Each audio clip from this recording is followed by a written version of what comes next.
وَلَقَدْ يَسَّرْنَا الْقُرْآنَ لِلذِّكْرِ فَهَلْ مِن مُّدَّكِرٍ اعوذ باللہ من الشیطان الرجیم بسم اللہ الرحمن الرحیم وَإِن لَّمْ تُؤْمِنُوا لِي فَاعْتَزِلُونِ فَدَعَا رَبَّهُ أَنَّ هَٰؤُلَاءِ قَوْمٌ مُّجْرِمُونَ فَأَسْرِ بِعِبَادِي لَيْلًا إِنَّكُم مُّتَّبَعُونَ وَاتْرُكِ الْبَحْرَ رَهْوًا إِنَّهُمْ جُندٌ مُّغْرَقُونَ كَمْ تَرَكُوا مِن جَنَّاتٍ وَعُيُونٍ وَزُرُوعٍ وَمَقَامٍ كَرِيمٍ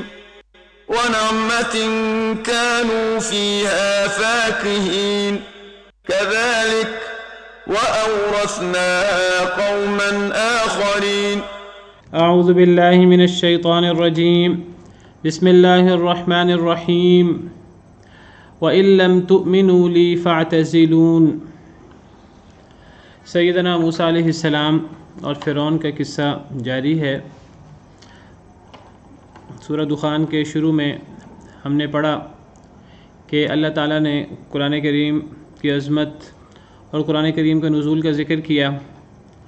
قرآن کریم سے بڑی سچائی، اس سے بڑی اللہ کی رحمت کیا ہو سکتی ہے؟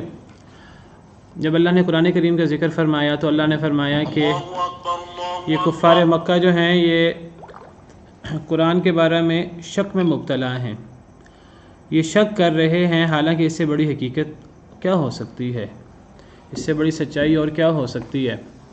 اور پھر اللہ نے فرمایا کہ اگر یہ قرآن کریم کے بارے میں شک میں رہیں گے، جو بھی قرآن کریم کے بارے میں شک میں رہے تو پھر اللہ کی طرف سے سخت ترین عذاب کا شکار ہوگا۔ لوگوں کو ڈر جانا چاہیے، شک کرنے والوں کو، قرآن کا انکار کرنے والوں کو ڈرنا چاہیے اللہ کے عذابوں سے، اور ان عذابوں میں سے ایک عذاب دخان بھی ہے، دھواں۔ سیدنا ابن مسعود رضی اللہ عنہ کے مطابق یہ عذاب کفار مکہ پر مکی دور میں آ چکا ہے، لیکن سیدنا ابن عباس رضی اللہ عنہ دیگر صحابہ کرام کی رائے کے مطابق یہ قرب قیامت آئے گا، دھواں جو پوری دنیا کے لوگوں پر چھا جائے گا، مومنوں کو زکام کی طرح مومنوں کو محسوس ہوگا، مومنوں کو کوئی اس کی تکلیف نہیں ہوگی، اور کافروں کے لیے یہ سخت عذاب ہوگا۔ اور یہ قیامت کی بڑی بڑی نشانیوں میں سے، اشراط الساعۃ الکبریٰ میں سے، ایسی نشانیاں جو قیامت کے بہت قریب ہیں، یہ ان میں سے ایک بڑی نشانی ہے۔ ہم نے اس کے بارے میں احادیث مبارکہ بھی پڑھی، دیگر کئی احادیث مبارکہ پڑھی۔ پھر اس کے بعد ہم نے پڑھا کہ اللہ تعالیٰ نے قریش مکہ کو ویسے ہی آزمایا تھا جس طرح اللہ نے فرعون کو آزمایا تھا حضرت موسیٰ کی قوم کو۔ تو حضرت موسیٰ اور فرعون کی بات، ان کا قصہ جاری ہے۔ اللہ تعالیٰ فرماتے ہیں کہ فرعون کے پاس، اس کی قوم کے پاس حضرت موسیٰ علیہ السلام آئے، اور حضرت موسیٰ علیہ السلام نے آ کر دو مطالبے کیے۔ ایک مطالبہ تو یہ تھا کہ مجھے اللہ کا رسول مان لو اور میری رسالت جو ہے وہ تسلیم کر لو، اور جو حضرت موسیٰ علیہ السلام اللہ کی طرف سے پیغام لائے تھے وہ پیغام توحید کا تھا، تو مجھے اللہ کا رسول تسلیم کر کے میرے پیغام کو مان لو، میرے پیغام پر عمل کرو، یعنی اللہ رب العالمین کی توحید اور اللہ رب العالمین کے اطاعت گزار بن جاؤ۔ اور دوسرا مطالبہ یہ تھا کہ بنی اسرائیل کو غلامی سے نکال دو، بنی اسرائیل کو چھوڑ دو، اور بنی اسرائیل کو میرے ساتھ جانے دو۔ اور پھر اس کے بعد حضرت موسیٰ علیہ السلام نے فرمایا کہ تکبر چھوڑ دو، یہ تم اگر مجھے اللہ کا رسول نہیں مانو گے، اللہ کے بندے اور اللہ کے اطاعت گزار نہیں بنو گے تو یہ تکبر ہوگا، تمہیں اللہ پر تکبر نہیں کرنا، میں تمہارے پاس واضح دلائل لے کر آیا ہوں۔ جب حضرت موسیٰ علیہ السلام نے دیکھا کہ وہ لوگ زبان سے بھی جتنی بدتمیزی کر سکتے ہیں وہ کر رہے ہیں، اور عملاً بھی وہ تکلیفیں دینے کی اور شہید تک کرنے کی سازشیں کر رہے ہیں، تو حضرت عیسیٰ علیہ السلام نے فرمایا وَإِنِّي عُذْتُ بِرَبِّي وَرَبِّكُمْ أَن تَرْجُمُونِ، کہ میں اللہ کی پناہ میں آتا ہوں جو میرا بھی رب ہے، تمہارا بھی رب ہے، تم مانتے ہو یا نہیں مانتے، میں اس اللہ کی پناہ میں آتا ہوں ان ترجمون، یہ کہ تم مجھے رجم کر دو، پتھر مار مار کے مار دو، میں اللہ کے، میرا اللہ پر توکل ہے، میرا اللہ تمہیں مجھے تم سے بچائے گا؟ میں اللہ کی پناہ میں آتا ہوں کہ تم مجھے رجم کر دو۔ پھر فرمایا وَإِن لَّمْ تُؤْمِنُوا لِي فَاعْتَزِلُونِ، اگر تم مجھ پر ایمان نہیں لاتے تو نہ لاؤ، تمہارے ایمان لانے سے اللہ کو کوئی فائدہ نہیں پہنچنے والا، اللہ کی بادشاہت میں، اللہ کی قدرت میں کوئی اضافہ نہیں ہونے والا، اس میں تمہارا اپنا فائدہ ہے۔ تمہارے اسلام لانے سے نہ اللہ کا کوئی فائدہ ہے، نہ اسلام کا کوئی اس سے بھلا ہونے والا ہے، تمہارا اپنا فائدہ ہے۔ تم نے ایمان لانا ہے تو لاؤ، اگر ایمان نہیں لاتے بالفرض تو ایمان نہ لاؤ۔ اگر تم نہیں ایمان لاتے مجھ پر فاعتزلون، تو مجھے چھوڑ دو، کم از کم مجھ سے الگ ہو جاؤ۔ یہ تو نہیں کہ میں تمہارے سامنے دعویٰ کر رہا ہوں کہ میں اللہ کا رسول ہوں، اللہ کا پیغام لایا ہوں، پہلے تو تمہیں میری بات مان لینی چاہیے۔ میں تمہیں معجزات پیش کر رہا ہوں، دلائل و براہین پیش کر رہا ہوں جو میرے اللہ کے رسول ہونے پر واضح دلیل ہے۔ اگر تم نہیں مانتے، اپنا نقصان کرنا چاہتے ہو، میں تمہارے فائدے کی بات کر رہا ہوں۔ اگر تم نہیں مانتے نہ ہی مان لاؤ، لیکن مجھے تکلیف دینے کی، میرا راستہ روکنے کی، میری راہ میں رکاوٹ بننے کی کیا ضرورت ہے؟ میری راہ میں رکاوٹ نہ بنو، مجھے اپنا کام کرنے دو۔ تم اپنا کام کرتے رہو، تم کفر شرک کرتے رہو، میں تمہیں ڈرا دیتا ہوں، زبان سے سمجھا دیتا ہوں، رہنمائی کر دیتا ہوں، تم پہ جبر نہیں کروں گا، تو تم بھی مجھ پہ جبر نہ کرو۔ اگر تم مجھ پر ایمان نہیں لاتے تو مجھ سے الگ ہو جاؤ، کم از کم میرا راستہ روکنے کی، مجھے برا بلا کہنے کی، مجھے شہید کرنے کی، اسلام کا راستہ روکنے کی تم کوششیں کیوں کرتے ہو؟ گویا کہ کہا کہ اگر تم ایمان نہیں لاتے تو نہ ایمان لاؤ، کم از کم مجھے ہی چھوڑ دو۔ یہ وہی بات ہے جس طرح نبی کریم صلی اللہ علیہ وسلم نے قریش مکہ سے فرمایا تھا، ہم پیچھے پڑھا ہے سورہ شورى میں، قُل لَا أَسْأَلُكُمْ عَلَيْهِ أَجْرًا، اے اللہ کے نبی آپ فرما دیجئے کہ میں اس دعوت پر، اس تبلیغ پر، اس محنت پر جو میں کر رہا ہوں، میں تم سے کوئی اجر نہیں مانگتا۔ إِلَّا الْمَوَدَّةَ فِي الْقُرْبَى، ہاں اگر کوئی تم سے میں چیز چاہتا ہوں تو کم از کم میری تم سے ایک رشتہ داری ہے، میری رشتہ داری کا دھیان کر لو، مجھے تکلیفیں تو نہ دو، میرے راستے میں روڑے تو نہ اٹکاؤ، مجھے شہید کرنے کی اور مجھے تکلیفیں دینے کی سازشیں تو نہ کرو، میرا اور تمہارا ایک تعلق بھی ہے، اس تعلق کا لحاظ ہی کر لو۔ إِلَّا الْمَوَدَّةَ فِي الْقُرْبَى، قرابت داری کی محبت، ایک تعلق ہوتا ہے قرابت داری کا، اس تعلق کا پاس کر لو۔ اگر مجھ پر ایمان نہیں لاتے نہ ہی مان لو، میں تمہارا رشتہ دار بھی ہوں، میں بھی قریشی ہوں اور تمہارے قریش میں سے ایک اچھے خاندان کا فرد ہوں، جس کو تم سردار بھی کہتے تھے، وہ تو تمہارا سردار خاندان تھا، تو کم از کم میری رشتہ داری کا دھیان ہی کر لو اگر ایمان نہیں لاتے تو۔ تو حضرت موسیٰ علیہ السلام نے بھی یہ بات فرمائی کہ اگر تم مجھ پر ایمان نہیں لاتے تو مجھ سے الگ ہو جاؤ، راستے میں روڑے تو نہ اٹکاؤ، مجھے تکلیفوں تو نہ پہنچاؤ۔ لیکن بدبخت قوم تھی، وہ نہ سمجھی، نہ وہ ایمان لائے، نہ انہوں نے حضرت موسیٰ علیہ السلام کو تکلیفیں دینے سے باز رہے۔ تو پھر آخرکار جب حضرت موسیٰ علیہ السلام نے دیکھا کہ اب یہ قوم ایمان نہیں لائے گی لمبے عرصے کے بعد، فدعا ربہ، بس انہوں نے دعا کی اپنے رب سے، ان ہؤلاء قوم مجرمون، کہ بے شک یہ لوگ تو مجرم لوگ ہیں، اے اللہ یہ لوگ اب ایمان نہیں لانے والے، یہ لوگ نہ ایمان لاتے ہیں، اور یہ نہیں کہ ایمان نہیں لا رہے تو الگ رہیں، یہ دعوت کی راہ میں روڑے بھی اٹکا رہے ہیں۔ اور لمبے عرصے کے بعد حضرت موسیٰ علیہ السلام نے پھر بددعا کی اللہ تعالیٰ سے اپنے قوم کے خلاف، اور کیا فرمایا کہ اے اللہ یہ مجرم قوم ہے، اے اللہ تعالیٰ انہیں تباہ و برباد کر دے۔ یہاں ذکر نہیں ہے، دیگر آیات میں ذکر ہے۔ اپنے رب کو پکارا، ان ہؤلاء قوم مجرمون، کہ اے میرے رب یہ مجرم قوم ہے، یہ لوگ ایمان نہیں لانے والے۔ اس آیت کریمہ سے اور دیگر آیات میں نے ذکر کیا، حضرت موسیٰ علیہ السلام نے اپنے قوم کے خلاف بددعا کی۔ میں بھی آپ کے سامنے آیت پیش کرتا ہوں اس سے، اور حضرت نوح کا قصہ پڑھیں، اس میں بھی ہمیں پتہ لگتا ہے کہ حضرت نوح علیہ السلام نے بھی اپنے قوم کے خلاف بددعا کی۔ تو محسوس ہوتا ہے جیسے حضرت نوح علیہ السلام، حضرت موسیٰ علیہ السلام کچھ سخت مزاج تھے جنہوں نے اپنی قوم کے خلاف بددعا کی۔ میں کئی دفعہ اس بات کی وضاحت کر چکا ہوں کہ ذکر کر چکا ہوں کہ صرف حضرت نوح علیہ السلام، حضرت موسیٰ علیہ السلام، ان دو نے نہیں، صرف انہوں نے ہی بددعا نہیں کی، اور بھی کئی نبیوں نے بددعا کی ہے۔ اپنی قوم کے خلاف بددعا کرنا یہ کوئی زیادتی نہیں ہے، یہ کوئی سختی نہیں ہے۔ جب قوم حد سے بڑھ جائے اور جب قوم ایمان ہی نہ لائے تو اللہ سے مدد تو بالکل مانگی ہے نبیوں نے، سارے نبی ہی مدد مانگتے رہے ہیں۔ نبی کریم صلی اللہ علیہ وسلم کو رحمۃ للعالمین کہا گیا، وما ارسلناک الا رحمۃ للعالمین۔ نبی کریم صلی اللہ علیہ وسلم نے بھی اپنے مخالفین کے خلاف بد دعا فرمائی ہے۔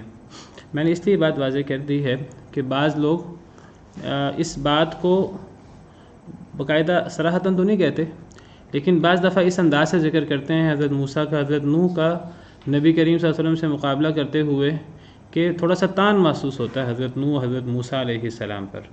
یاد رکھیے کہ اللہ تعالیٰ نے نبیوں میں رسولوں میں فرق رکھا ہے، اللہ کی مخلوق ہیں، اللہ کے عاجز بندے ہیں سب۔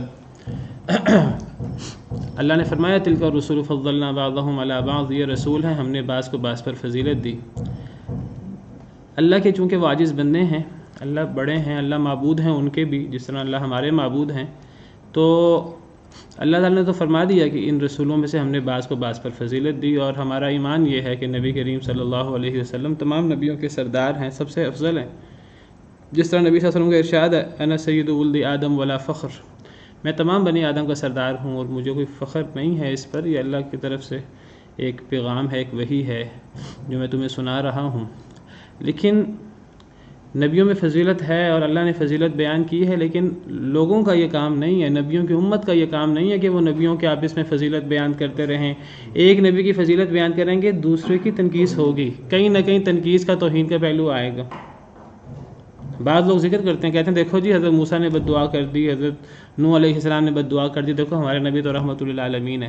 آپ یہ اپنے نبی کی شان بیان کر رہے ہیں تو وہاں سے حضرت موسیٰ، حضرت نوح جیسے جلیل القدر پیغمبر جن کو قرآن کریم میں اولو العزم بہت جو ہے بلند مقام کے نبی قرار دیا گیا ہے، رسول قرار دیا گیا ہے، ان کی توہین ہوتی ہے دوسری طرف سے۔ تو یہ بات یاد رکھیے کہ حضرت نوح علیہ السلام ہوں، حضرت موسیٰ علیہ السلام ہوں، بلا وجہ کوئی نیک بندہ کسی کے خلاف بد دعا نہیں کرتا، کچھ یہ کہ نبی بلا وجہ کسی کے خلاف بد دعا کرے، کوئی وجہ ہو تو بد دعا کی ہے نبیوں نے، اور بد دعا کرنا کوئی غلط نہیں ہے۔ حضرت نوح علیہ السلام نے جو اپنی قوم کے خلاف بد دعا کی تھی، حضرت نوح علیہ السلام نے کہا تھا وقال نوح رب لا تذر علی الارض من الکافرین دیارا، فرمایا تھا کہ اے میرے رب کافر اس دنیا میں کافروں کا ایک گھر بھی سلامت نہ چھوڑ، ایک گھر بھی باقی نہ رکھ، انک ان تذرہم یضلوا عبادک، انک ان تذرہم یضلوا عبادک، اگر اے اللہ آپ نے ایک گھر بھی چھوڑ دیا، ایک کافر کو بھی چھوڑ دیا تو یہ تیرے بندوں کو گمراہ کرتے رہیں گے، ولا یلدوا الا فاجرا کفارا، ان کے جو بچے ہوں گے وہ بچے بھی فاسق و فاجر ہوں گے، وہ بچے بھی مسلمان نہیں ہوں گے۔ حضرت نوح علیہ السلام نے اتنی سخت جی میں وہی عرض کرنے لگا ہوں، میں وہی ابھی عرض کر رہا ہوں، اسی بات کی وضاحت ہی کرنے لگا ہوں۔ حضرت نوح علیہ السلام نے یہ بد دعا کی تھی، تو حضرت نوح علیہ السلام نے یہ بد دعا کب کی؟ آگے بات یاد رکھیے، حضرت نوح علیہ السلام نے تقریباً 1000 سال گزارا ہے۔ کہنے کو بڑا آسان ہے لیکن جس نے گزارا ہے اس کو اندازہ ہے کہ کتنا لمبا، 80 کے قریب لوگ مسلمان ہوئے۔ تو حضرت نوح علیہ السلام کے بارے میں کبھی یہ تصور نہ کیجئے کہ جلد باز تھے، انہوں نے جو ہے نا وہ بد دعا کر دی، سخت تھے۔ بھئی اگر سخت تھے تو 1000 سال کیسے گزار لیے؟ وہ تو پھر گزار ہی نہ سکتے۔ حضرت نوح علیہ السلام نے بہت برداشت کی ہے، وہ بھی اتنے ہی شفیق تھے، اتنے رحیم تھے اپنے قوم کے لیے، اور اتنے ہمدرد تھے جتنے دیگر انبیاء کرام علیہم السلام، ہمارے نبی صلی اللہ علیہ وسلم جس طرح ہمدرد تھے وہ بھی اس طرح کر کے ہمدرد تھے۔ حضرت نوح علیہ السلام نے جو بد دعا کی قرآن میں اس کی وجہ بھی ذکر ہوئی ہے۔ ایک تو 1000 سال تقریباً گزر چکا تھا، ان کی جو نبوی عمر ہے نبوت کی وہ 950 سال ہے۔ وَلَقَدْ أَرْسَلْنَا نُوحًا إِلَىٰ قَوْمِهِ فَلَبِثَ فِيهِمْ أَلْفَ سَنَةٍ إِلَّا 50 عَامًا، حضرت نوح علیہ السلام کی جو رسالت کی عمر ہے نبوت کی وہ 950 سال ہے۔ تو قرآن کریم میں حضرت نوح کی قوم کے حوالے سے ہے کہ اللہ تعالیٰ نے حضرت نوح علیہ السلام کو یہ بتا دیا تھا، جب حضرت نوح علیہ السلام کو لمبا عرصہ گزر گیا تو اللہ تعالیٰ نے انہیں فرما دیا وَأُوحِيَ إِلَىٰ نُوحٍ أَنَّهُ لَن يُؤْمِنَ مِن قَوْمِكَ إِلَّا مَن قَدْ آمَنَ، سورہ ہود کی آیت ہے کہ وَأُوحِيَ إِلَىٰ نُوحٍ، انہ لن یؤمن من قومک، سورہ ہود آیت نمبر 36۔ حضرت نوح علیہ السلام کو یہ وحی کر دی گئی تھی کہ اے نوح انہ لن یؤمن من قومک، کہ نہیں ایمان لائے گا آپ کی قوم میں سے الا من قد آمن، مگر جو ایمان لا چکا ہے۔ فلا تبتئس بما كانوا يفعلون، اب یہ جو کرتے ہیں مایوسی کا اظہار نہ کرنا اور اس پہ دل برا نہ کرنا، تبتئس برا نہ کرنا دل اس پر جو یہ کام کرتے ہیں۔ مطلب یہ ہے کہ اے نوح جتنے لوگوں نے ایمان لانا تھا وہ لا چکے ہیں، اب آج کے بعد کوئی ایمان نہیں لائے گا۔ آپ اگلے 1000 سال بھی دعوت دیتے رہیں کوئی ایمان نہیں لائے گا۔ کوئی ایمان لانے سے مراد جو موجود ہیں وہ بھی نہیں لائیں گے، اور ان کی اولادیں ہوں گی وہ بھی ایمان نہیں لائیں گے۔ اللہ کی طرف سے حضرت نوح علیہ السلام کو یہ وحی ہو گئی تھی، یہ پیش گوئی ہو چکی تھی۔ اب حضرت نوح علیہ السلام نے بد دعا کی ہے، انہی لوگوں کے بارے میں بد دعا کی ہے جن کے بارے میں اللہ کی طرف سے پیش گوئی ہو چکی ہے کہ اب ایمان نہیں لائیں گے۔ تو آپ مجھے بتائیے کہ یہ اب کوئی سختی ہے؟ یہ سختی نہیں ہے، یہ تو ان لوگوں کے بارے میں جن کے بارے میں اللہ نے بتا دیا اے نوح اب یہ ایمان نہیں لائیں گے۔ تو اب جو ایمان نہیں لائے گا پھر وہ تو اللہ کا دشمن ہے، اللہ کے رسول کا دشمن ہے، اس کے لیے تو بد دعا بالکل صحیح ہے، اس کے لیے تو یہ کوئی سختی نہیں حضرت نوح علیہ السلام کی۔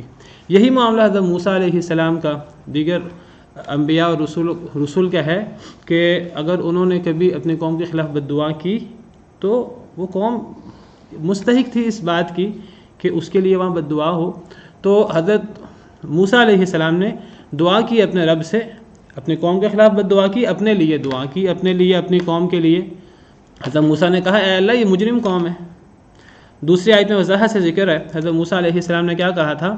حضرت موسیٰ علیہ السلام نے کہا تھا لمبے عرصے کے بعد، یہ بات یاد رکھیے کہ حضرت موسیٰ علیہ السلام کا زمانہ بھی بہت لمبا ہے، اور ان کے زمانے میں بڑے بڑے اللہ کی نشانیاں، بڑے بڑے اللہ کے عذاب آ چکے تھے۔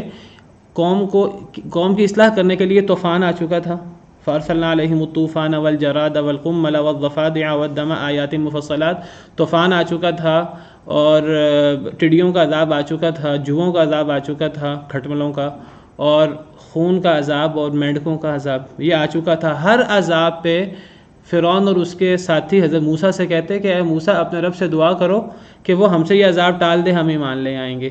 حضرت موسیٰ دعا کرتے اللہ تعالیٰ سے، اللہ تعالیٰ عذاب ٹال دیتے، دوبارہ قوم وعدہ توڑ دیتی، پھر اگلا عذاب آتا، پھر حضرت موسیٰ علیہ السلام سے وہ کہتے کہ اے موسیٰ دعا کرو۔ قرآن میں تفصیل سے ذکر ہے، سورہ اعراف میں ہم پڑھ آئے ہیں، پیچھے سورہ زخرف میں بھی ہم پڑھ آئے ہیں۔ تو حضرت موسیٰ علیہ السلام دعا کرتے، عذاب ٹل جاتا، پھر دوبارہ بدعہدی کر دیتے۔ 5 دفعہ تو کم از کم یہی واقعہ ہوا، اور اس واقعے میں کتنا عرصہ گزرا ہوگا، کتنے سالوں بعد دوسرا عذاب آتا ہوگا، اللہ کو پتہ ہے۔ تو حضرت موسیٰ کا زمانہ بھی اور حضرت موسیٰ کا صبر اور تحمل بھی کوئی تھوڑا نہیں ہے۔ حضرت موسیٰ علیہ السلام واللہ عالم، ایگزیکٹ مجھے ذہن میں نہیں ہے، واللہ عالم۔ تو میں یہ کہنا چاہ رہا ہوں کہ حضرت موسیٰ نے بھی کوئی جلد بازی کرتے ہوئے کوئی بد دعا نہیں کی، وہ اپنی قوم کے اتنے ہی خیر خواہ تھے اور اتنے ہی ان کے ہمدرد تھے جتنے دیگر انبیاء اور رسول۔ اب آخر کا جب حضرت موسیٰ علیہ السلام نے دیکھا کہ نہیں ایمان لا رہے، تو نبیوں کو اللہ کی طرف سے پھر وحی بھی ہو جاتی ہے اور اللہ سے رابطہ ہوتا ہے ان کا۔ آخر کار حضرت موسیٰ نے بد دعا کی۔ قرآن کریم میں ہے وقال موسیٰ ربنا انک آتیت فرعون وملأہ، سورہ یونس آیت نمبر 88۔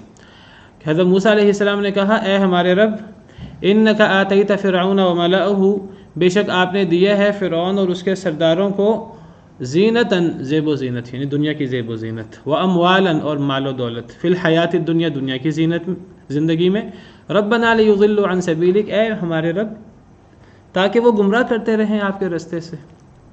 اے اللہ وہ تو اس زینت سے، دنیاوی زیب و زینت سے، دنیاوی مال و دولت سے کیا کر رہے ہیں، وہ اس سے کوئی اپنی اصلاح کرنے کی بجائے، آپ کا شکر ادا کرنے کی بجائے وہ کیا کر رہے ہیں، وہ لوگوں کو گمراہ کر رہے ہیں۔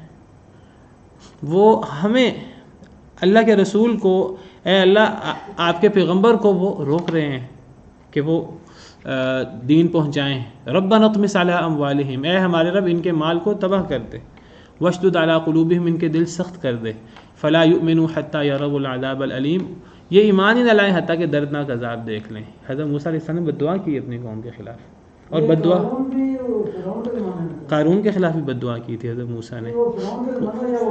حضرت موسیٰ کے زمانے کیا ہے، فرعون کے، وہ حضرت موسیٰ کی قوم میں سے ہے لیکن فرعونیوں کے ساتھ ملا ہوا تھا اپنے مال و دولت کی وجہ سے۔ ان قارون کان من قوم موسیٰ، اور موسیٰ علیہ السلام کی قوم میں سے تھا، بنی اسرائیل میں سے تھا۔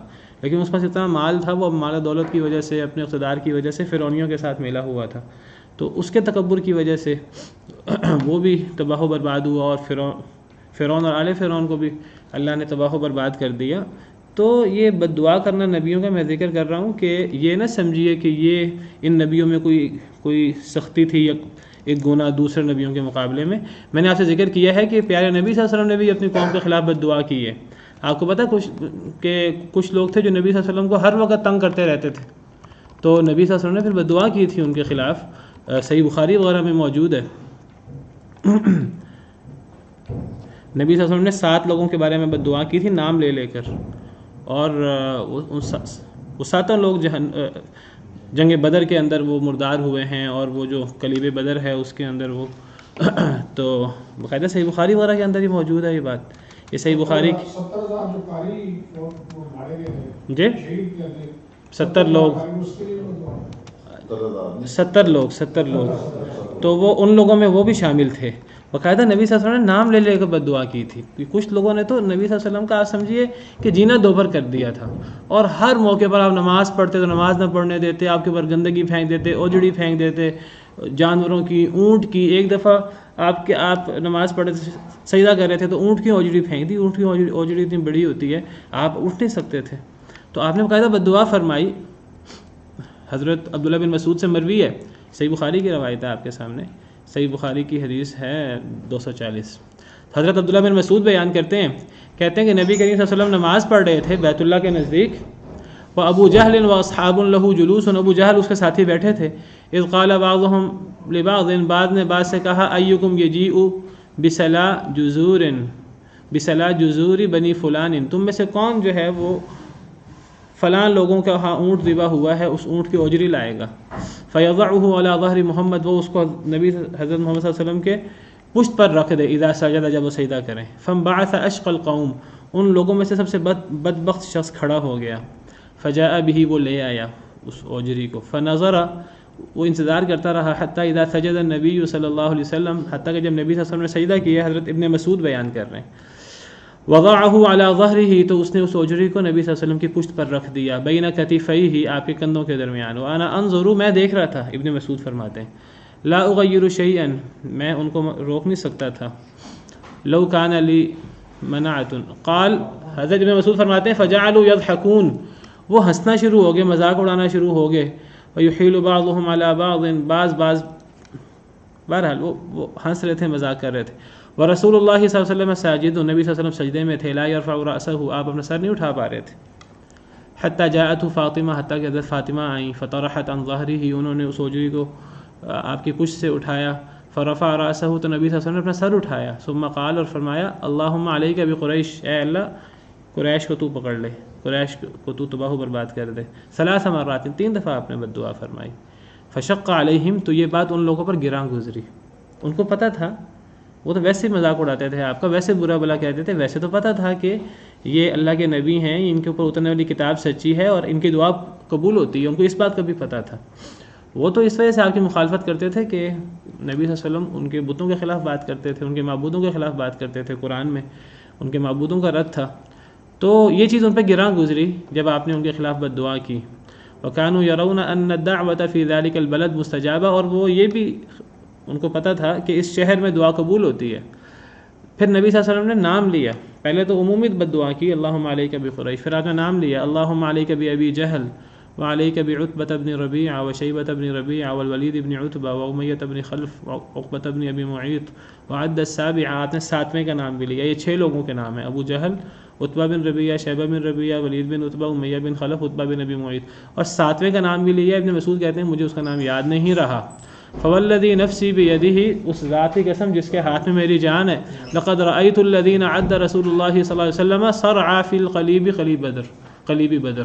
حضرت ابن مسعود فرماتے ہیں اللہ کی قسم جس کے ہاتھ میں میری جان ہے، میں نے ان 7 کے 7 لوگوں کو بدر کے کنویں میں دیکھا ہے۔ بدر کا وہ کنواں جس میں یہ قریش کے سرداروں کو اور جو جہنم رسید ہوئے تھے ان کو کنویں میں پھینک دیا گیا تھا، جن سے نبی صلی اللہ علیہ وسلم نے بعد میں خطاب بھی فرمایا تھا کہ اللہ نے جو ہم سے وعدے کیے تھے اللہ نے ہم نے تو دیکھ لیے ہیں، اللہ نے جو تم سے وعدے کیے تھے وہ تم نے دیکھے کہ نہیں دیکھے۔ میں صرف یہ بتانا چاہ رہا ہوں کہ یہ سمجھنا کہ بس فلاں فلاں نبیوں نے بد دعا کی تھی اور ہمارے نبی تو بہت رحیم ہے اور وہ بد دعا نہیں کرتے تھے، نہیں، بد دعا ہمارے نبی صلی اللہ علیہ وسلم نے بھی کی ہے ایسے لوگوں کے بارے میں جو اس کے مستحق تھے۔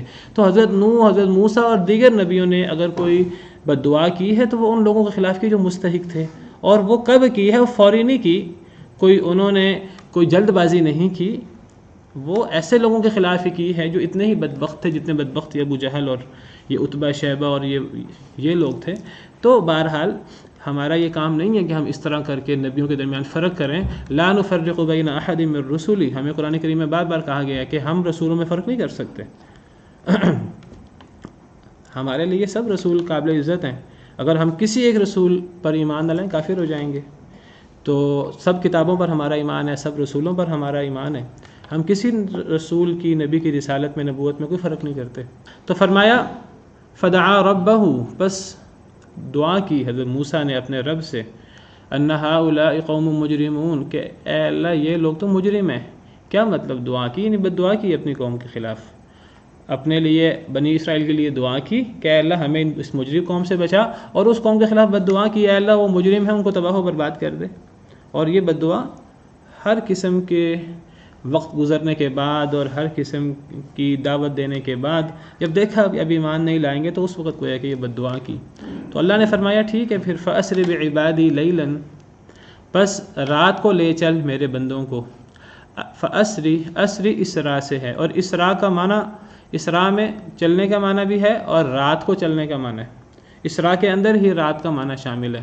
اور ویسے اسراء کے بعد لفظ لیل بھی عربی زبان میں آتا ہے، اگر لیل نہ بھی آئے تو اسراء اور اسراء کا معنی رات کو چلنا ہوتا ہے۔ تو جی، سبحان الذی اسریٰ بعبدہ لیلا من المسجد الحرام، یعنی یہ ہے رات کی سیر، رات کو چلنا۔ اسراء آتا ہی اگر بعد میں لفظ لیل نہ بھی ہو تب بھی یہ رات کے چلنے کے معنی میں ہوتا ہے۔ تو اللہ نے فرمایا فَأَسْرِ بِعِبَادِي، اللہ نے جواب میں حضرت موسیٰ کی دعا قبول کر لی اور فرمایا کہ ٹھیک ہے موسیٰ اب آپ لے چلیں بعبادی میرے بندوں کو، لیلاً رات کے وقت، انکم متبعون، بے شک تم پیچھا کیے جاؤ گے، تمہارا پیچھا ہوگا۔ کون پیچھا کرے گا؟ فرعون اور اس کی آل، وہ تمہارا پیچھا کریں گے۔ تو اے موسیٰ میرے بندوں کو رات کو لے چلو۔ عبد کا مطلب بندہ، اور اس کی جمع ہے عباد، اور اس کی جمع عبید بھی ہے۔ عبد کی جمع عباد بھی آتی ہے اور عبد کی جمع عبید بھی آتی ہے، دونوں عبد کی جمع ہے۔ عبید تو غلام کو کہتے ہیں؟ نہیں، عبد کہتے ہیں غلام کو بھی کہتے ہیں اور عاجز بندے کو بھی کہتے ہیں۔ تو عبد اللہ کا بندہ، تو عبد کی جمع عباد بھی اور عبد کی جمع عبید بھی، دونوں عبد کی جمع آتی ہے۔ وما ربک بظلام للعبید، اور نہیں ہے آپ کا رب ظلم کرنے والا بندوں پر۔ ایک بندہ مراد نہیں ہے، جمع ہے یہ بھی، اور عبید بھی جمع ہے اور عباد بھی جمع ہے، دونوں عبد کی جمع ہے، عباد اور عبید۔ باقی بعض مفسرین نے فرق کیا، وہ کہتے ہیں کہ عباد نیک بندوں کو کہا جاتا ہے اور عبید نافرمان بندوں کو کہا جاتا ہے، دونوں جمع ہیں۔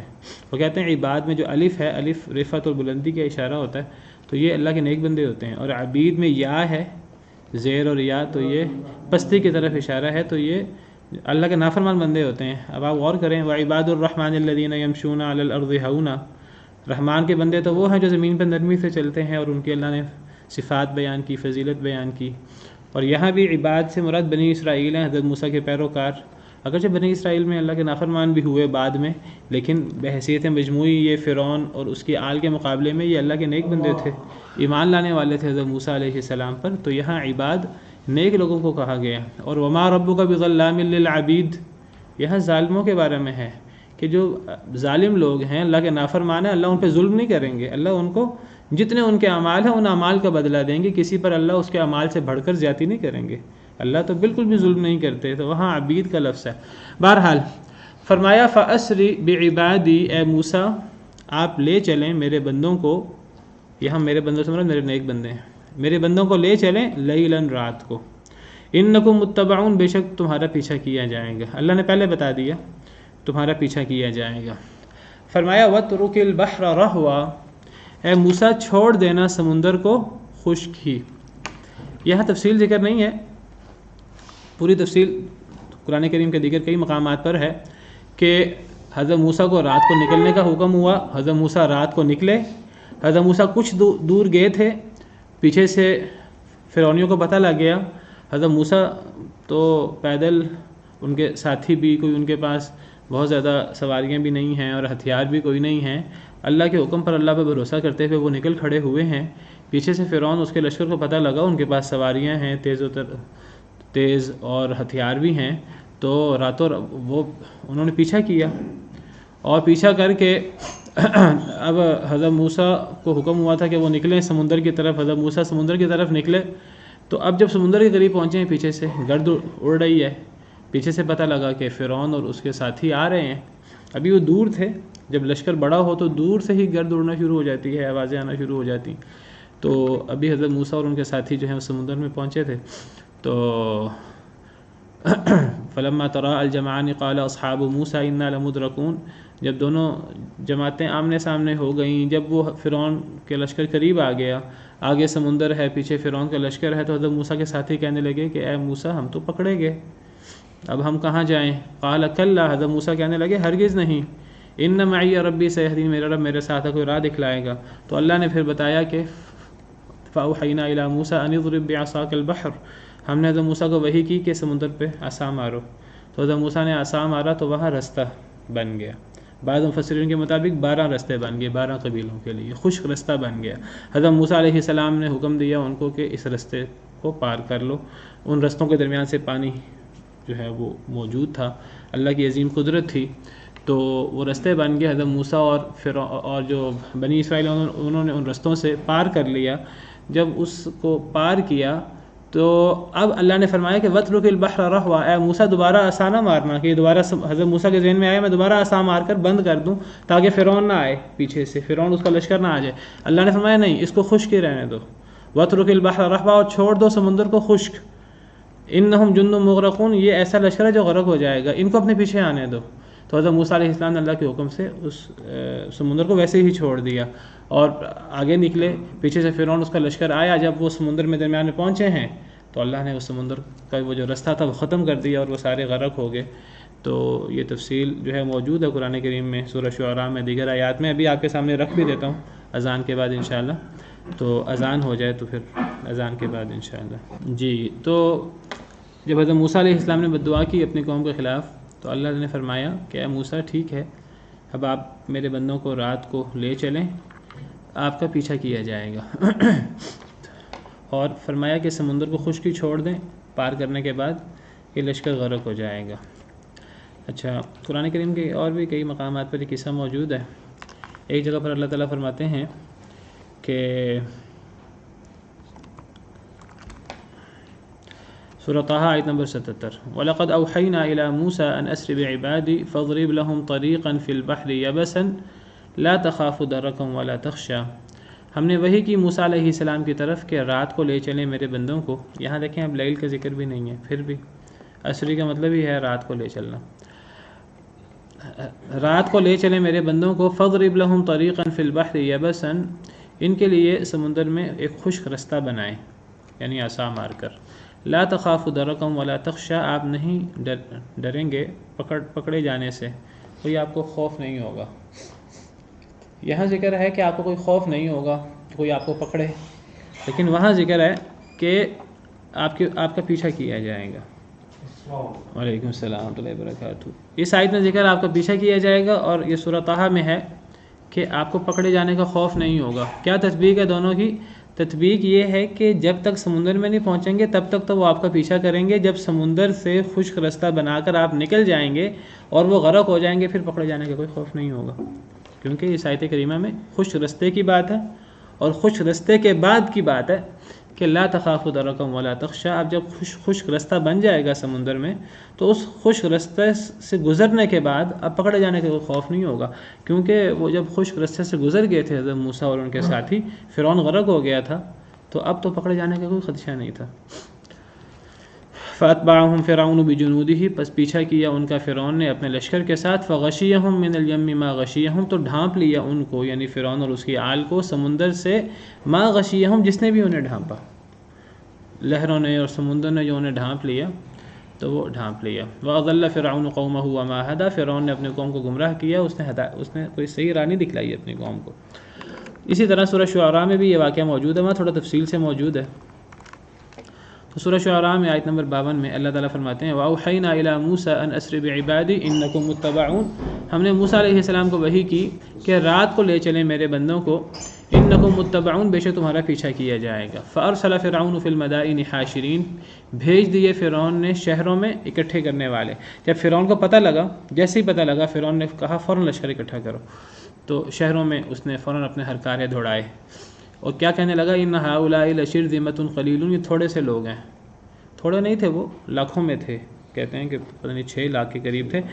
تھوڑے سے مراد ہے ہمارے مقابلے میں ان کی کوئی طاقت نہیں ہے، اور یہ نہ ان کے پاس ہتھیار ہیں نہ ان کے پاس سواریاں ہیں، یہ تھوڑے سے لوگ ہیں۔ وَإِنَّهُمْ لَنَا لَغَائِظُونَ، یہ ہمیں بڑا غصہ دلا رہے ہیں۔ وَإِنَّا لَجَمِيعٌ حَاذِرُونَ، ہم تو بڑے چوکنا لوگ ہیں۔ بہرحال فَأَخْرَجْنَاهُمْ مِنْ جَنَّاتٍ وَعُيُونٍ، اللہ فرماتے ہیں ہم نے ان کو نکال دیا باغات سے اور چشموں سے، وَكُنُوزٍ وَمَقَامٍ كَرِيمٍ، اور خزانوں سے اور معزز مقامات سے۔ كَذَلِكَ وَأَوْرَثْنَاهَا بَنِي اسرائیل، ہم نے اس کا وارث بنی اسرائیل کو بنا دیا۔ فَأَتْبَعُوهُمْ مُشْرِقِينَ، انہوں نے پیروی کی ان کی صبح کے وقت۔ یہاں باقاعدہ ذکر ہے حضرت موسیٰ اور ان کے جو ساتھی ہیں وہ رات کو نکلے تھے، اور فرعون اور اس کے ساتھی وہ صبح کے وقت، اشراق کے وقت۔ مشرقین کا مطلب ہے اشراق کے وقت۔ اشراق کا وقت ہوتا ہے جب سورج نکل رہا ہو، سورج نکلنے کے بعد وہ نکلے۔ فلما تراءى الجمعان، جب دونوں جماعتوں نے ایک دوسرے کو دیکھ لیا، آگے سمندر تھا حضرت موسیٰ اور ان کی قوم کے سامنے، اور پیچھے اب فرعون کا لشکر، اور فرعون کے لشکر کو حضرت موسیٰ کے لوگ نظر آ رہے ہیں، حضرت موسیٰ کے لوگوں کو فرعون کا لشکر نظر آ رہا ہے، ابھی وہ دور ہیں۔ جب دونوں لشکروں نے ایک دوسرے کو دیکھ لیا، حضرت موسیٰ کے ساتھی کہنے لگے بے شک ہم تو پکڑے گئے۔ قال کلا، حضرت موسیٰ کہنے لگے ہرگز نہیں۔ نبیوں کا ایمان، نبیوں کا توکل تو پھر وہ ضرب المثل ہوتا ہے، وہ اپنی مثال آپ ہوتا ہے۔ حضرت موسیٰ کہنے لگے ہرگز نہیں۔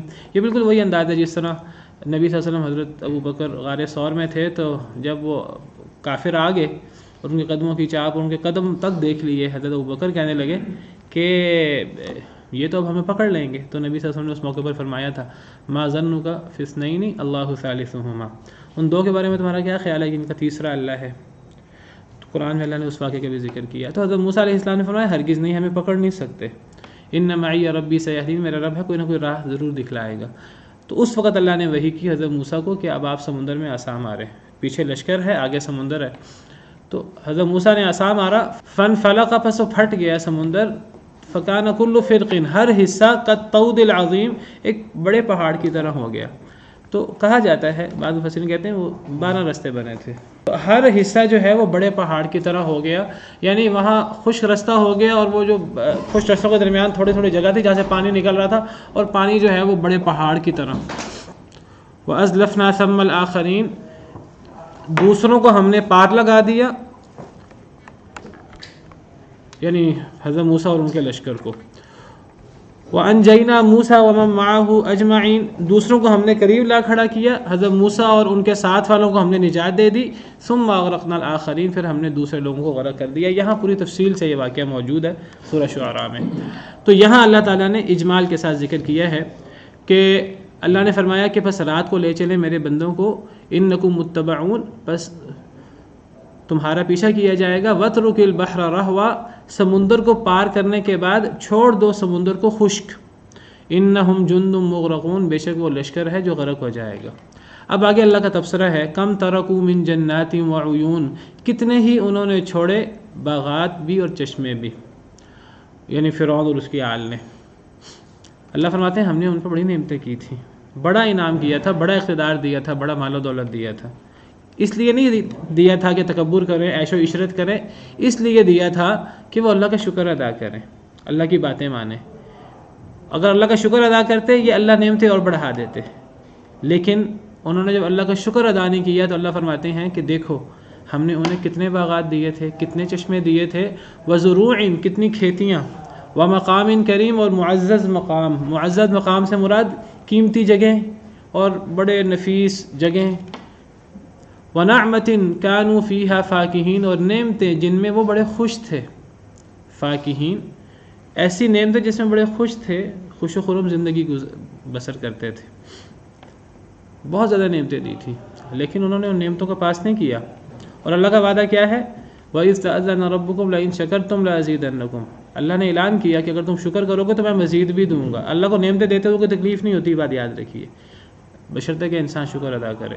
لیکن فرمایا وَلَئِن كَفَرْتُمْ، البتہ اگر تم ناشکری کرو گے، إِنَّ عَذَابِي لَشَدِيدٌ، تو میرا عذاب بڑا سخت ہے۔ پھر اللہ تعالیٰ چھین لیتے ہیں پہلی نعمتیں بھی، آگے بھی نہیں دیتے، پہلی بھی چھین لیتے ہیں۔ اور اگر انسان شکر ادا کرے اللہ پہلی نعمتیں بھی باقی رہنے دیتے ہیں، آگے مزید بھی دے دیتے ہیں۔ لَئِن شَكَرْتُمْ لَأَزِيدَنَّكُمْ، اللہ یہاں نعمتوں کا ذکر کر رہے ہیں، لیکن اللہ فرماتے ہیں دیکھو ان سے نعمتیں چھین گئیں۔ کیوں چھینی؟